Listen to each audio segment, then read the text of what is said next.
big head, so these things are falling around.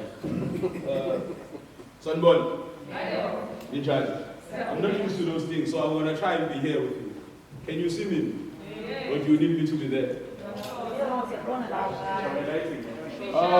Okay. First of all, let me greet all of you. Of course, as I have been introduced, my name is Thobani Zikalala. I am as described, or you, yeah. First of all, let us thank DDP, man. For many of DDP staff, they know I've always come here. I think in the past 5 years of the Annual Youth Indaba, I think I've been at least in 3 of them. So to have come here first, as that guy who sits at the back with an uncombed afro, always raising my hand, making noise, to be here in front. I think it holds true to what Dr. Paul is saying, that it's all about chances being given, right? Because who are we, man? Who are we to speak to you? Who are we? And as described, it's number parity. We represent the margins, the gata, those who are from without. So to be here is very important. I'm humble enough to take that seriously. Of course, a special mention to Umbali. Those who know me know that dealing with me is not an easy job. I am a problem child. So at least Umbali has been able through the years that we've tried to work together to at least understand that Wesley Skati is over in Kinga. I don't know, Shlomo, so sizobingelela nalabo abasibuka through the virtual platform awuyakhula into anakadudu madoda. Say kukhona virtual. Yeah. My address today, or my intervention today, is not going to be deeply academical, deeply sophisticated. I'm not going to try to bore you so much with history and big things. But I want for us to speak about the reality of being a black person, for being a young person in South Africa today. And what that means in reality. As I said, I'm bringing the data, so I'm bringing the outside, inside in these nice places of hotels. So bear with me if my reality is too much, but it's the reality of South Africa. I've titled my presentation today, Generational Mission, Do Not Mourn, Organize. I take this from a great scholar, thinker, and activist, revolutionary, Stokely Carmichael, better known to many as Kwame Ture, who, at the height of American racism, had to shout to black people and say, do not mourn, mobilize. Do not mourn, organize, organize, organize. And I chose that specifically because the biggest thing missing in young people today in their activism, in their civic engagement, is organizing. Now, I'm not talking about mobilizing, fees must fall, thousands of us on the street. I'm speaking about in the idea of Commentator when you say an organized force. When engaging in their activism, have a dynamism of their own, which is innate. Their strategy and action is not instinctive. It is guided by a knowledge of the situation they are dealing with all the time. Now, the problem of us is that in this country, there is a child born. Let's make an example. There's a house, it's falling, there's a gogo there. We run and we fix the house. We take hands, we take pictures. As if we don't know the reality of the fact that thousands of young people and people in this country do not have shelter. We are not organized enough to deal with the issues as they come, to deal with the issues before they even become part of the public domain. Because we don't have an instinctive organizing or instinctive dynamism of our own inside. We are always mobilized from outside. I'm going to give you a bit of statistics now.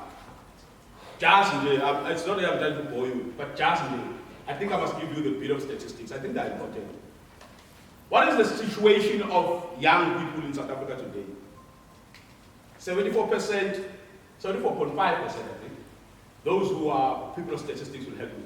74.5% of the people who are unemployed in this country are you, young people. So in every 10 young people we meet on the street, 7 of them are unemployed. You know what the worst thing about that is that the other three are either underemployed, exploited, or underpaid. This is the reality of being a young person in South Africa today. There is another shocking statistic for me. I'm sure this one shocks me. There's about 3.3 million young people in this country who are between the age of 15 and 24. Those young people are not in school, they are not employed, they are not in any training. These young people are on the street. These are the young people we will end up calling Amapa. These are young people who have got nothing to do. They are not at school, like some of you are here. They are not employed and they are not being trained of anything. What are they to do about their lives? As I said, this is over and above the fact that this country is affected by many other social ills. The issue of drugs, nyawupe, wunga, whatever you call it, wherever you are. This is the reality. And I'm sorry this is how I introduce myself to you. But this is the reality of being a young person in this country. It's very important that before we speak about all the other nice things that I think we're going to speak about, let's speak about this reality. Now, on top of this reality, remember when the COVID-19 pandemic began, and then there was an issue of education assistance and the likes. Those people were employed through the Presidential Youth Employment Initiative, I think. There are about 300,000 of them. They're not being paid much. Do we know that those 300,000 jobs are gone? In the space where young people are the most unemployed group in this country, 300,000 jobs, the government of this country can just decide to take them away. I'm not going to ask the most important question. Know us, know that this question is always lingering around. Again, it is the great Frantz Fanon who says, every generation should, out of relative obscurity, discover its mission. Not only discover its mission, but decide whether to fulfill it or betray it. I think it was last year, Dr. Paul, when you made a call for papers for the Youth Compendium. I wrote a paper there titled, Generational Mission Betrayed or Fulfilled, where we examine whether this generation of ours, what has it done with their mission? Has it really discovered it? Do we know what we are doing? Do we know what we want to do in this country? Or are we still busy being young people? Do we know what in history, every turn of the wheel of history has always been pushed by young people? But this generation seems not to be too sure about that. Yeah. Let me give you a bit of history. Wasikak, the leader of the Gata people. I'm going to give you a few events. I'm not going to start in 1906. I don't want to bore you. I'm going to start at 1949. Anton Lembete's generation, which was called the Young Turks, changed the discourse of what we know in this country today. From passive resistance to active resistance, the Defiance Campaign was born through the 1949 program of action of the lives of Anton Lembete. The wheels of history had changed, and young people were at the center of it. Now I bring you this history because we always have this idea that we are too young, that we are leaders of the future. I'm here to tell you today, stop the thing. You are not leading tomorrow, you are leading today. If you don't want to lead, move aside. But we must stop this thing of old people always telling us, no, young lion, future what? I'm not a young lion, I'm a lion, I'm leading now. Give me my space. Because this future we are speaking about, some of these people who are saying, we are leaders of the future, are not going to be there. They are not going to be there, but they still want to hold on and lead us by force. You know, there are people, old people in this country who want to lead young people by force. Like they don't want to move. Like they will do anything just not to move from leading us. By force, like, well, Chief, no, man, you are old now, Chief, go and rest at home. No, I'm leading. Yeah, the masses want me. Leave us alone. Leave us alone. This is our future from now on. Right? This is our future. So this is important. But I've said 1949, 1952. Now, for me, these events are important because they are related. 1949, the program of action of the lives of Anton Lembede informs what becomes 1952. From active resistance, from passive resistance, where we were writing, you know, this country, political activism was very nice.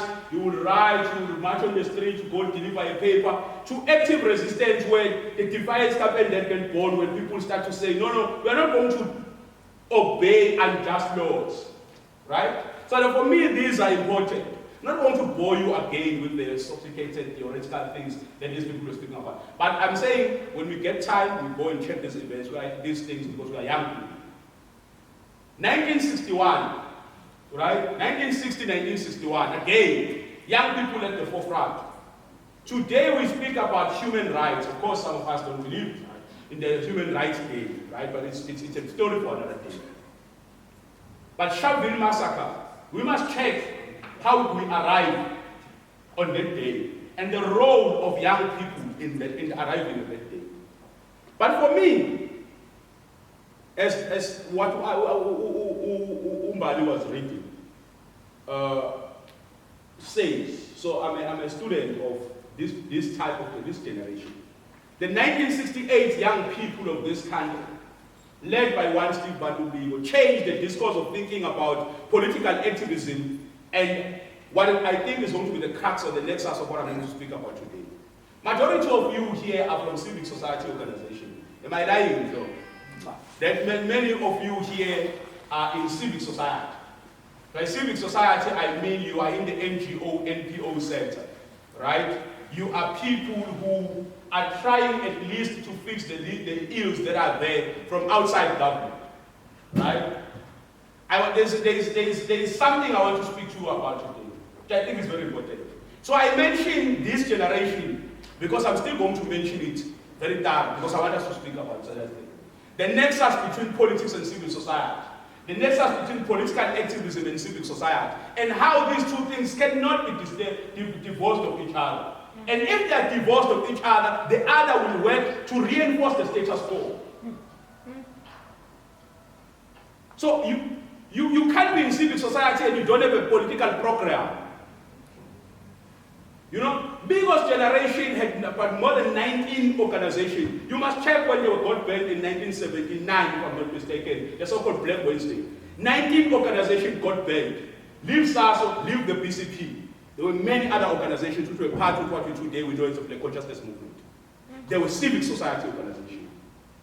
There were arts organizations. All these people were plugged in one political program. What is the political program of young people of today? What do we want to see? What are we in a quest of? When we march on the street, what is this envisioned future that we want to go to? Do we have it even? Do we have something that we say, Uzi, who is in civic society, even though he's in civic society and I'm in political activism, but we have one program. We know that this is the future we are going to, and Uzi will be able to, in what he is interested in. Because when you are in the arts, you don't have to be like me. You know, you have to be in the arts. How do we use your arts to advance the political program of young people? Umlawudi always says, if not us, who? If not now, when? I think that's important, right? It's important as we think about generational mission. I don't know if we've discovered it, but we already know that Fanon said to us, every generation must. We don't know if this generation will. But I'll then speak about two last events and then move on. 1976, 1980s. 1976 is maybe during the apartheid era, the apex of youth political activism in this country. right? It's like when you've been working towards something for years, and it finally happens. 20,000 young people took to the street to confront the apartheid regime. The police who were carrying guns, they confronted them with stones. This country was rendered ungovernable by young people. Don't let them lie to you and tell you that there were other people who were making it was young people. The state of emergency in this country was brought by young people. It was young people who made this country ungovernable. It is young people who delivered the 1994 moment. Yes, we will not deny the nice things our leaders were doing, but the political activism and the energy of young people delivered the 1994 moment. The question is, did 1994 change anything? Some say 1994 changed football. I don't know. Of course, we are not going to dwell much in what we can learn from the political participation and organization of young people in the past. We are just going to mention, of course, as we mentioned, that the Black Consciousness Movement is, again, for me, if you are really wanting to understand and raise your understanding of how young people can engage in politics, how young people in civic society can engage in changing society, the Black Consciousness Movement is the blueprint. For me, I don't know for me, but for me, that's the blueprint. If you are not reading the Black Consciousness Movement history, to check how Steve Biko led people to build a clinic in Ginsberg, outside of government, the very same person who was on the mornings speaking politics, but was doing something to say, let us show that we have got the capacity. We are not denied it because we have no innate capacity to do the things ourselves. We are denied it because the laws of the country say so. So this is, as we say, let us push to change policies in the country. Of course, those of us who are in civil society must be able to do a bit of work on the ground, right? But as I said, these two cannot be divorced. I know some of you who have engaged with have this idea of saying, let us leave politics, let us do civic society. Of course, it's nice, it's noble, but you don't do that when you don't have political power already. The idea that we will just leave political power to other people and be civic society people is not going to happen. People in this country must not take young people's life. There's this thing of thinking that we are dumb, that we will leave them with political power to do whatever you want and then fix the mess in civic society. They don't give people food. Then we must go around scraping for food parcels because the government of the day is not giving people food. We are not going to be doing that. We will, when we are still giving people food parcels from the liquid that we have, we will contest political power. We will contest political power. Because through political power, we can change the lives of our people. It is only through political power. Let me tell you this. Even the people, the so-called giants of the economy, the people who are rich, who have money, they want access to political power. And they tell you to leave political power to someone there that you don't know. So we must put it in our mind that at all times, the local government elections are coming on 27th of October. We must have young people on the poll and young people on the queues. We must contest political power. We must contest political power. We must contest political power. And if we don't contest political power, we will fail ourselves and we will fail our own future. Again, let us listen. Let's think of it. What is political participation? I mean, there is this idea that there is this big thing called political participation. I'm not going to define it because I myself, I'm still trying to learn in this world. I know a very little. There's a lot I know, but I know very little. There are people who know, like Bomla, they know. They want to teach us one day. Of course, some say it includes activism, it includes campaigning, it includes the electoral process, it includes governance, it includes the legislature, it includes civic society. Now there's a problem here. There's a problem, and the problem is very big. Young people are mainly involved in activism. And even this activism is problematic, but at least they are there. You know, they are there. You'll see them at universities, shutting down campus, you know, all those things. You'll see them and, you know, protesting. Young people are involved, right? Young people are the energy that is used to campaign for political parties. Right? They are campaigning, they are doing a lot of campaigning, even outside of political parties and election process, but they are doing a lot of things, young people. Hey, but when it comes to the election, young people are either not voting, and I don't understand. Like, I was speaking with my friend, Mushushis. Like, there is something that we must speak about that is very important about young people and the vote. I'm not going to dwell in Lauti on why some of them don't vote. We don't have the time or the energy. But I was going to dwell on that and say, for me, that is stupid. You know, some of you here, of course, they read the text that we read, but I don't know if they read them the same way. You know, we read the same books, but they read them differently. No, they want revolution. Yeah? Revolution. The woke are very problematic. They will have you kill yourself. Yeah. Someone wants revolution has never even read one military, does not understand military science, is busy saying about armed warfare. Well, in Africa, we are playing. Check the last 10 years of this country to see if there's any guerrilla warfare organization that has ever triumphed. Check. Don't come here and, you know, voting is important. Voting is our best chance. The best chance we have of changing this country is at the ballot. It is when we have exhausted the ballot that will explore other options. But let us exhaust the ballot. 42.5 million people in this country are eligible to vote.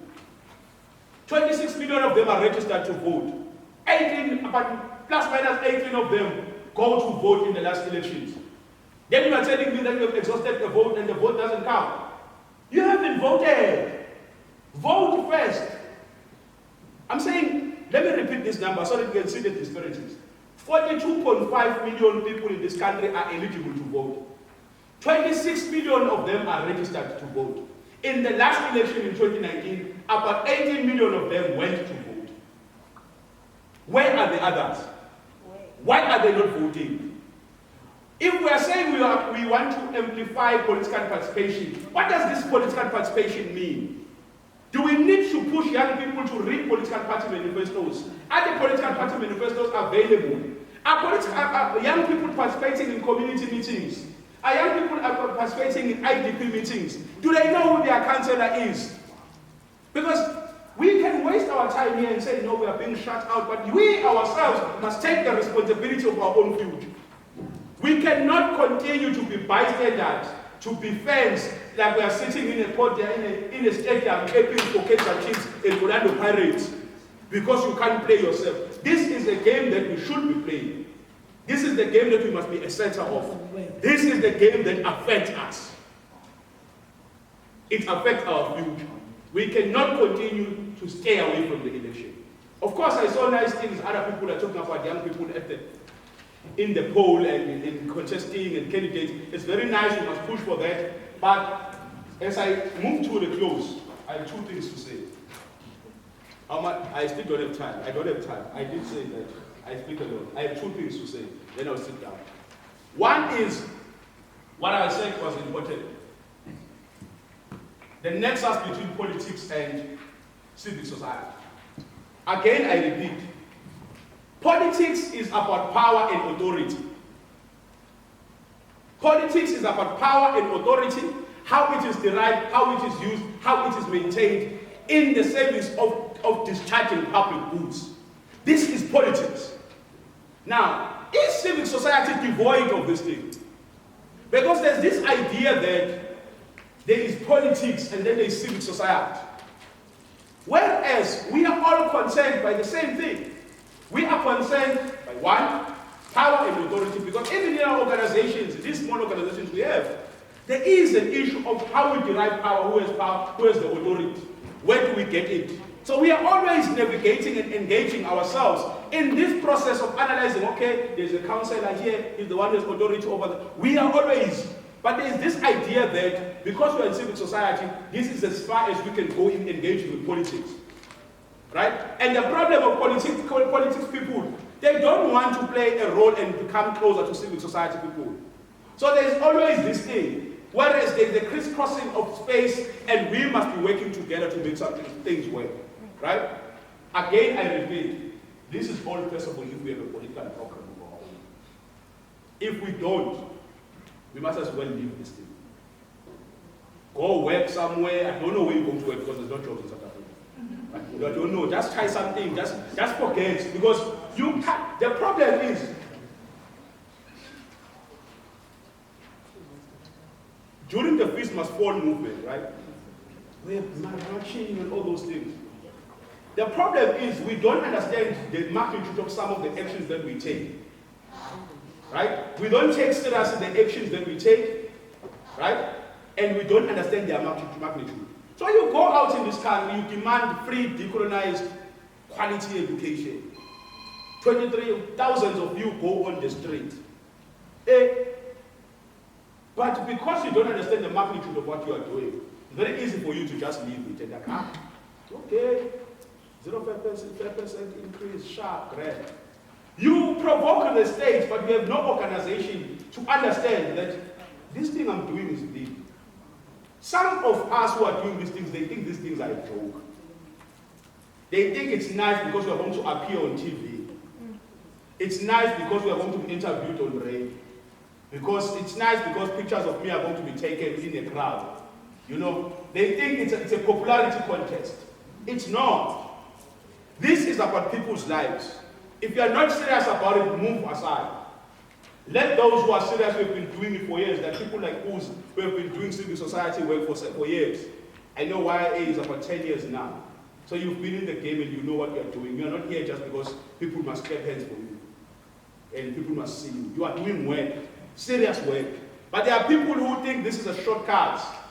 This is about, you know, I look at people like Umlawude, who's been trying to publish his work for some time. At least on the 10th of July, we are going to see his launch of the book, Meditations from the Gutter in Betsel. These are people who have been engaged, who have been serious, but at least saying, let us try and make a change. Then some of you come to these places because we are going to be at Elangi, and you are not serious about it.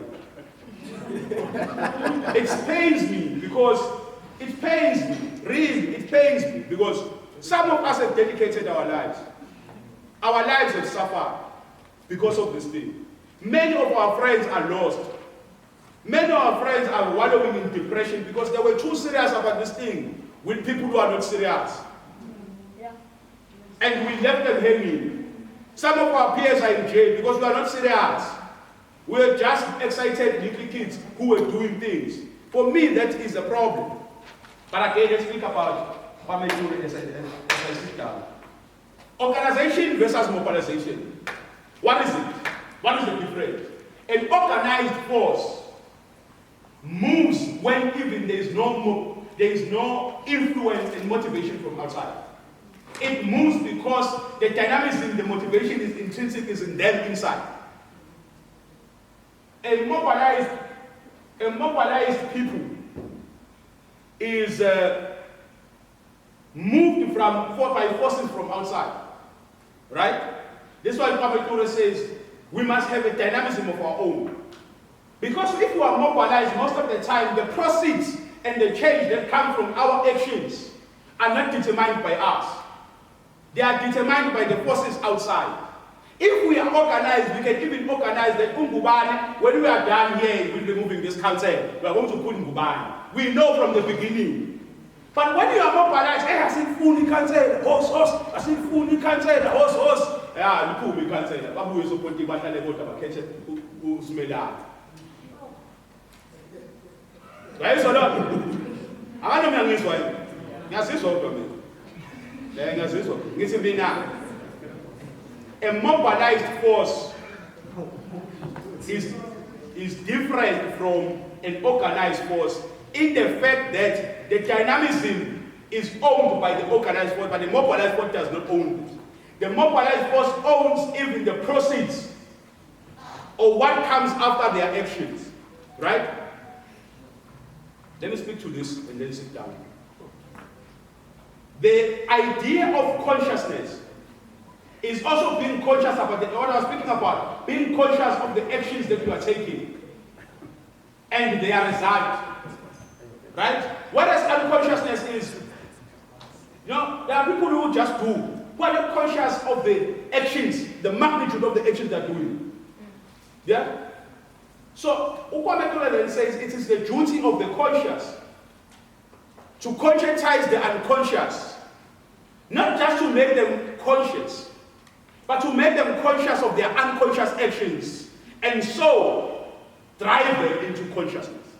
You know, Commentator is someone I love so much. We must check him out. It's nice. There's got videos on YouTube. Very nice videos. Of course, there's this thing you do.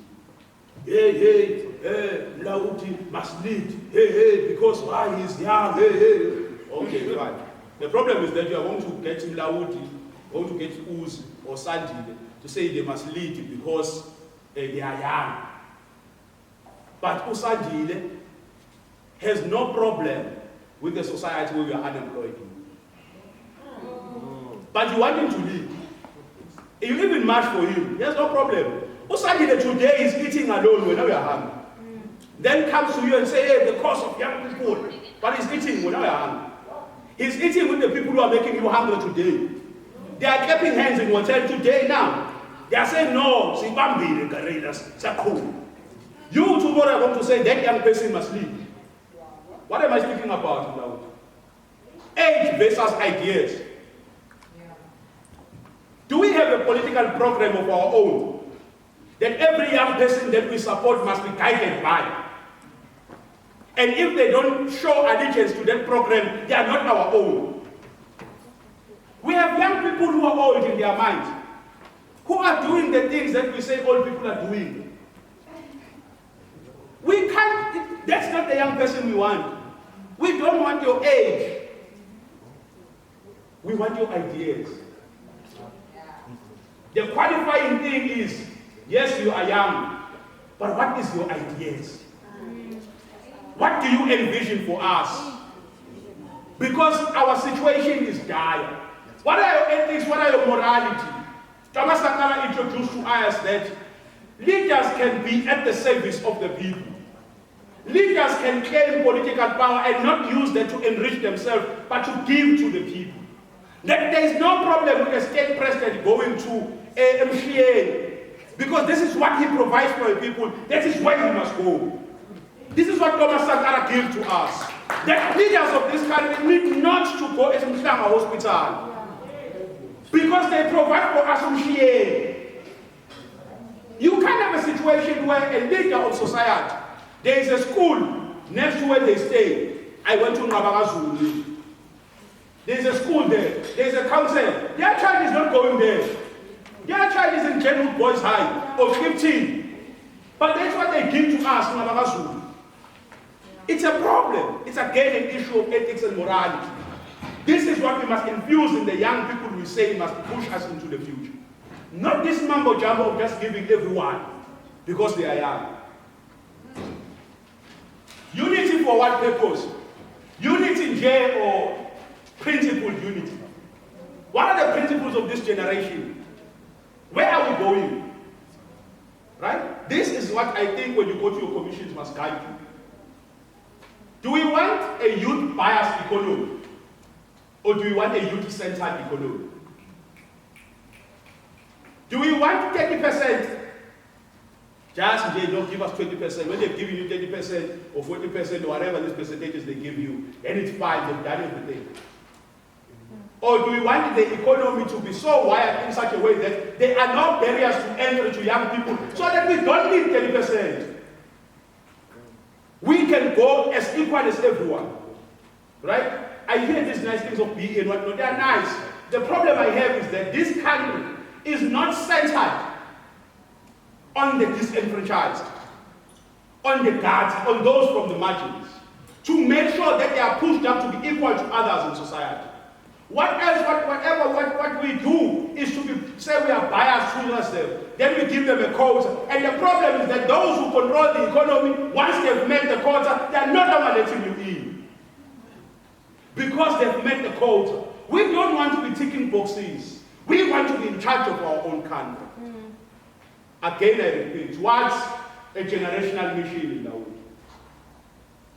Our forefathers had to run and run and run and run. We have lost our breath now.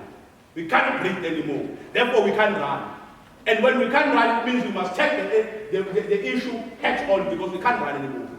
That is Commentator. When we revolt, Fanon says, it is not because of a particular culture or we want to be clapped hands for. It is because for many reasons we can no longer breathe. Generational mission. I say to you, do not mourn. This is no time to mourn. This is no time to cry. This is no time to say we don't have. This is a time to organize. Organize for not the future of others, but for our own future. And finally to say to people, we are not leaders of the future. We are leaders of today. The future is now. If not us, when? If not now, when? Yeah? Nini? Sasa, asifuni sasa, asifuna manje. Kamara mnutho bangazela.